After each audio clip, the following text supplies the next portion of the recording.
Good morning friends, जय माता दी। तो इस साइनोनिम एंड एंटोनिम की सीरीज़ को आगे बढ़ाते हुए हम लोग नेक्स्ट वर्ड की तरफ चलते हैं, जो कि है एडोर। एडोर का मतलब होता है प्यार करना। ये एक वर्ब है, ठीक है, और यानी कि एक क्रिया है। बोलते हैं ना, यू आर सो एडोरेबल, ठीक है। तो इसका मतलब होता है आप बहुत प्यारे हो, प्यारी हो। तो इसके सेम वर्ड्स देखते हैं। Love, obviously. वर्शिप, यानी कि पूजा करना। जो प्यारा होता है उसे हम पूजा भी करते हैं, मतलब पूजनीय होता है ना। ग्रीट का मतलब होता है अभिवादन करना, यानी कि मिलना। एंड रिस्पेक्ट का मतलब सम्मान करना। जो हमारे लिए प्यारा होता है उसकी हम रिस्पेक्ट भी ज़रूर करते हैं। एंड एंटोनिम्स की तरफ देखें तो हेट्रेड, ऑब्वियसली, मतलब हेट यानी कि नफ़रत। स्कॉर्न का मतलब होता है घिन आना, ठीक है। तो जो हमें पसंद नहीं होगा वो स्कॉर्न का होगा। हेट्रेड का मतलब घृणा होता है। डिस्गस्ट का मतलब भी घृणा होता है। एवर्जन थोड़ा न्यू वर्ड है, लेकिन इसका मतलब भी घृणा होता है, ठीक है। ऊपर के सारे वर्ड्स तो आप लोग जानते ही होंगे। लोथ का मतलब होता है नापसंद, यानी कि जो चीज़ आपको पसंद ना हो आप उसे प्यार भी नहीं करेंगे, ठीक है। एंड डिटैच्ड का मतलब होता है अलग होना, यानी कि जो पसंद नहीं होगा उससे हम अलग हो जाएंगे। तो ये सब चीज़ें हैं। एडोर के ये साइनोनिम एंड एंटोनिम्स हो गए। अब आइए नेक्स्ट वर्ड की तरफ मूव करते हैं। तो हमारा नेक्स्ट वर्ड है डेफ्थ। डेफ्थ का मतलब होता है निपुण, यानी कि ये एक एडजेक्टिव वर्ड है। जो किसी की तारीफ होती है ना, मतलब किसी के गुण दोष बताता है, वो एडजेक्टिव होता है। तो डेफ्थ का मतलब होता है निपुण या चतुर होना, यानी अपने काम में होशियार होना, ठीक है, ऐसा बोल सकते हैं। साइनोनिम्स देखते हैं तो फर्स्ट दिया है डेक्सटेरोस, यानी कि किसी को अगर हम बोले यू आर वेरी डेक्सटेरोस प्लेयर, यानी कि निपुण खिलाड़ी, उसको बोलते हैं डेक्सटेरोस। नेक्स्ट ये दिया है एड्रॉइट, यानी इसका मतलब ये होता है क्लेवर। अपने काम में जो क्लेवर हो उसे बोलते हैं एड्रॉइट। स्किल्ड का मतलब होता है निपुण, ठीक है, जिसके अंदर स्किल हो, ठीक। एक्सपीरियंस्ड का मतलब होता है अनुभवी, यानी कि जो अनुभव जिसमें अनुभव हो, बेसिकली वो निपुण होगा ही, ठीक है। हैंडी मतलब होता है सुविधाजनक, यानी कि जिसमें जिसमें आपको सुविधा लगेगी, वो सुविधा तभी लगेगी जब वो अपने काम में निपुण होगा। तो हैंडी भी उसका सेम वर्ड हो सकता है। Next is proficient. इसका मतलब होता है प्रवीण, यानी निपुण अपने काम में। इंडिजिनियस, यानी कि स्वदेशी, यानी कि देशज, मतलब कि अपने देश से जुड़ा हुआ, देसी चीज़ें, ठीक है। और नेक्स्ट है वेटरन। वेटरन बोलते हैं पुराने जो योद्धा होते हैं, जो पुराने सिपाही होते हैं, उन्हें बोला जाता है। लेकिन यहाँ पे ये इसलिए यूज़ हुआ है क्योंकि अनुभव से जुड़ा हुआ है।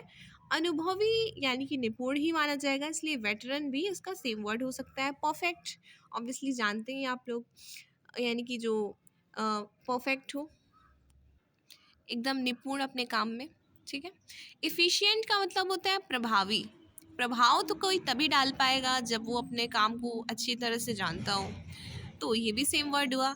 एकम्प्लिस्ड का मतलब होता है समाप्त। एकम्प्लिस्ड का मतलब ज़रूर हुआ समाप्त, लेकिन समाप्त इस तरीके से कि वो ऐसा इंसान जो सब कुछ सीखा हुआ हो, ठीक है। तो समाप्त यानी कि वो भी निपुण हुआ, ठीक है। वर्स्ड का मतलब होता है कुशल। कुशल का मतलब ये नहीं हाल चाल वाला कुशल नहीं, कुशल का मतलब ये हुआ कि अपने कार्य में वो कुशल है, ठीक है, अच्छा है। वर्थी का मतलब योग्य हुआ, ठीक है। आर्टफुल का मतलब कलाकार। डिजर्विंग का मतलब योग्य हुआ, ठीक है। ये सब वर्ड्स तो आप जानते होंगे। वर्चुओसो, ये एक नया वर्ड है, लेकिन ये एक नाउन है, ठीक है। ये एक किसी व्यक्ति को बोला जाता है जो कला प्रवण व्यक्ति हुआ, यानी कि स्किलफुल जो पर्सन हुआ, उसे हम लोग एक वर्ड में वर्चुओसो बोल सकते हैं, ठीक है। स्पेशलिस्ट यानी कि विशेषज्ञ। तो ये सभी वर्ड्स साइनोनिम्स हो गए डेफ्थ के। अब देखते हैं एंटोनिम्स की तरफ। अनहैंडी, वहाँ पे हमने हैंडी पढ़ा यानी सुविधाजनक, तो यहाँ पे असुविधाजनक अनहैंडी हो गया। क्लमसी का मतलब अनाड़ी, ठीक है, जिसको काम ना आता हो। इनेप्ट का मतलब अयोग्य हुआ। इनकॉम्पिटेंस का मतलब अक्षमता, जिसमें काम, कॉम्पिटेंस का मतलब होता है क्षमता, यानी कि जिसमें काम करने की क्षमता हो, और उसका ऑपोजिट हो गया इनकॉम्पिटेंट। अनएक्सपीरियंस्ड का जो बिना अनुभव के हो, ठीक है। नोवाइस भी उसी के जैसा है, नौसिखिए को बोलते हैं। टायरो भी नौसिखिए को बोलते हैं। एंड न्यू कमर भी, यानी कि जो नया आया हुआ हो उसे भी। हाँ, तो इसका अपोजिट ये हो जाएगा नियोफाइट।